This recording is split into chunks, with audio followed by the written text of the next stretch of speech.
Hello there, what is going on everybody? Games Workshop has dropped a bomb on us with a lot of spoilers. The Warhammer Big Summer Preview Show is coming Friday, July 18th at 7 p.m. if you're over in Europe. If you're in the United States, it's going to be 2 p.m. Eastern Standard Time or Eastern Daylight Time. So Friday the 18th. That's next week, Friday. So a week and a half from, depending on when you're viewing this video. Lots of Warhammer news, and this is the 10th anniversary of Age of Sigmar. If you're a fan of Age of Sigmar, like I am, you won't want to miss this. There's going to be a whole new army that has been pretty much confirmed. They've pretty much confirmed Chaos Dwarves, and we'll talk about that in just a moment. And I know a lot of old school players, people going back from Warhammer Fantasy to the old world to Age of Sigmar, are probably going to be happy about that. I'm kind of on the fence about it, but it is a big deal, and we should talk about it. We're also doing a new round of the giveaway right now, a $25 Amazon gift card giveaway. You just have to be a subscriber and leave a comment on this or one of my videos to have a chance to enter to win that. Make sure you don't miss out on that. This is going to be an exciting thing to talk about. So GW has been teasing, social media posts, and there's an announcement going on where, they keep going back and forth, wearing hats and talking about how there's going to be, a new faction revealed, and they keep changing out hats. If you've seen this video floating around, it's a not so subtle nod to Chaos Dwarves, which are known for their over-the-top hats. They are basically the evil dwarves of the Warhammer universe, of the mortal realms in which Age of Sigmar takes place. They have been hinted at for a number of years now. I think there was even a line in the 3rd edition about them potentially coming back. And ever since 4th edition, people are like, it's time. A lot of old school fans have been eager for these guys to come back and come back fiercely. There's a lot of speculation as to what exactly is going on, because not only are these guys going to be coming back, but there's also a lot of questions about, are they going to be, since obviously they're going to be Chaos, but are they going to be a little bit more like Fire Slayers? Are they going to be a little bit more like Kharadron Overlords? I don't think we're going to see too much with Kharadron Overlords, because Kharadron Overlords just got some new stuff announced as well. But as you can see with some of their other models and stuff, they have pretty spectacular headgear. They've had hats that range from all different sizes over the years. I don't have a whole collection, but if you Google Chaos Dwarves, you're going to find lots and lots of different styles of dwarf to be found over the years. Now, I have been building a Kharadron Overlords army, which are the airship. Think of like the steampunk dwarves. They just got a whole bunch of new content announced as well. So I think this is going to be a very dwarf-heavy preview. They have also specified that this will not be specifically an Age of Sigmar only preview. There's going to definitely be Warhammer 40k stuff. There's probably going to be Old World stuff. There's probably going to be Necromunda stuff. Probably going to be Kill Team stuff, so on and so forth. I do think the lion's share of the news is going to be pointed towards Age of Sigmar. The last one of these that they did, they were talking about some of the new things that would be coming out, and they had hinted at some of the new codexes, or not codexes, the battle tomes, and some of the new spearheads that were coming out. And we've seen some things. Ideneth Deepkin have stuff that's up for pre-order right now. They have some new things that are coming out. Nothing in there that really grabbed my eye. I was really hoping for some crabs from the Ideneth Deepkin.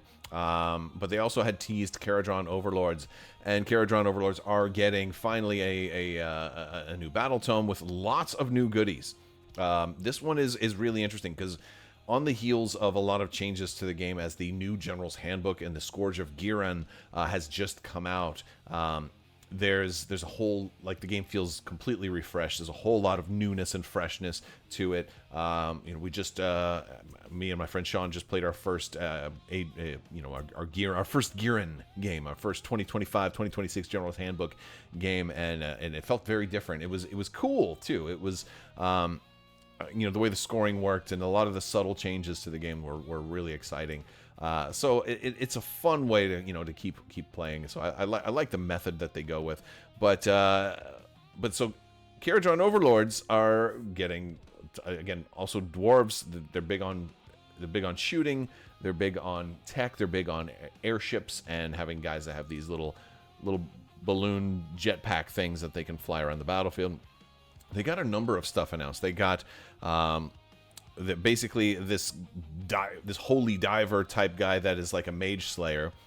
They have an elite unit of basically these dudes that are kind of outsiders. Like they don't have all the armor that and that's kind of what you see here featured is like they're kind of like they still have the big sphere on their back to have some mobility, but these guys are a little bit more melee focused.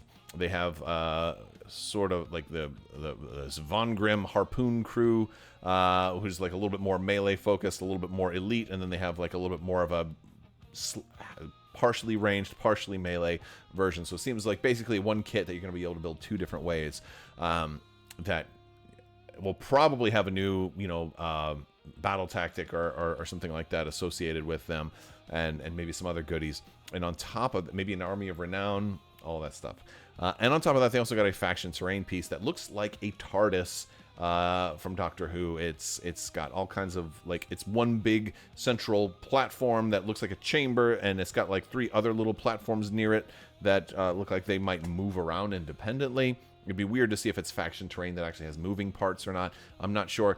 I don't know what you would summon from a TARDIS. I'm guessing maybe it's going to be a way to launch manifestations or something like that. Because they didn't get any faction-specific manifestations, but they did kind of get that spell in a bottle where they can kind of summon manifestations and things like that.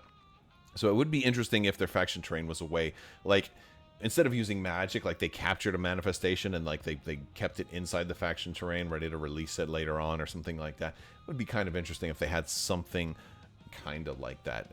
We'll have to wait and see. I'm not sure how the faction terrain is going to work, and they haven't spoiled all the rules for any of the new stuff that's been announced yet. I imagine that will also be coming during the big preview show, the big summer preview, which is coming again Friday, the 18th of July, at 2 p.m. Eastern, 7 p.m. BST, 11 a.m. PDT.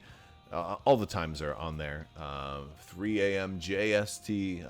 I don't even know what JST is. I imagine it's just the right time if you live there. That's a terrible dad joke. I'm not good with the dad jokes. If you guys aren't familiar with Age of Sigmar, it's kind of like a lot of people. I cover a lot of Star Wars game. Think of it as Star Wars Legion with a little bit less terrain and a little bit more like big army movements and lots more factions, and frankly, really, really cool miniatures. I think Age of Sigmar has the best miniatures in the entire market of gaming, and that's one of the things that drew me to it. I am hoping to see a little bit more. I think one of the biggest letdowns that I've seen so far is, at least out of the armies that I play, is that the Ogre Maw Tribes got a new spearhead, which added literally nothing at all to the Ogre Maw Tribes as a faction, because there was a new unit in there that's a Legends unit. So the one thing that kind of came back in print from that has been gone for a while is something that's not even legal. So I think it's one of those deals where it's only legal in Spearhead or something like that, which is very, very strange. And then the stuff, all the stuff that was in the Spearhead was okay, this isn't stuff that was out of print or was rare or anything like that. So I don't even know why they did that Spearhead. I don't play Spearhead as much, which is, again, it's a smaller skirmish sheet, the small skirmish, the quicker game version of Age of Sigmar. It is cool. It's great. Nothing wrong with that. I just like playing the core game a little bit more, the 2,000 point battles.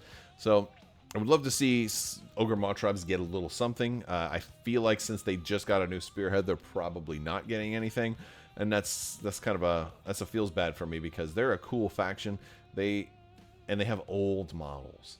And that's the thing, is their Spearhead was just reusing the same old models, and I'm like, they really need a refresh, if nothing else. Even the same units, just make them look a little bit better, because it's these really old kits where there's maybe 3 or 4 completely different units that all use the same body, same legs, same arms, or same heads. I think it's only the arms that are different between them.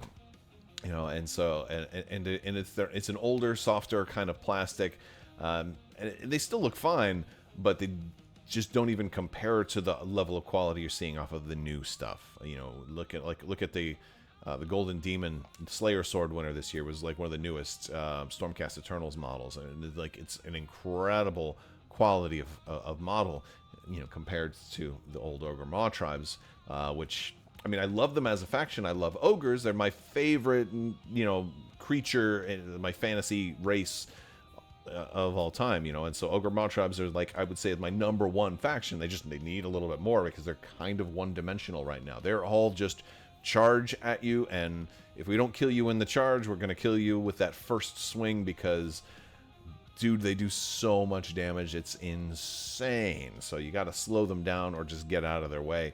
And then you toss, you know, Kragnos in there, and then they get a 3d6 charge, and it's just crazy. I think they're a lot of fun. But if you're not a fan of Warhammer Age of Sigmar, maybe all the stuff that I'm saying is I'm just speaking Greek to you. So we'll go on ahead and wrap this one up. But if you want to talk more about Warhammer, we've got you can let me know down in the comments below. You can join our Discord. We've got some GW channels down there, so you can talk about, you know, 40K, Age of Sigmar, Kill Team. You know, even you know, all of that stuff, the Horus Heresy and more. So, you know, definitely join and keep the discussion going. All right, that's going to wrap up today's video. I will talk to you guys later. May the Force be with you. Live long and prosper. Be excellent to each other. Party on, dudes. So say we all. And always wash your socks.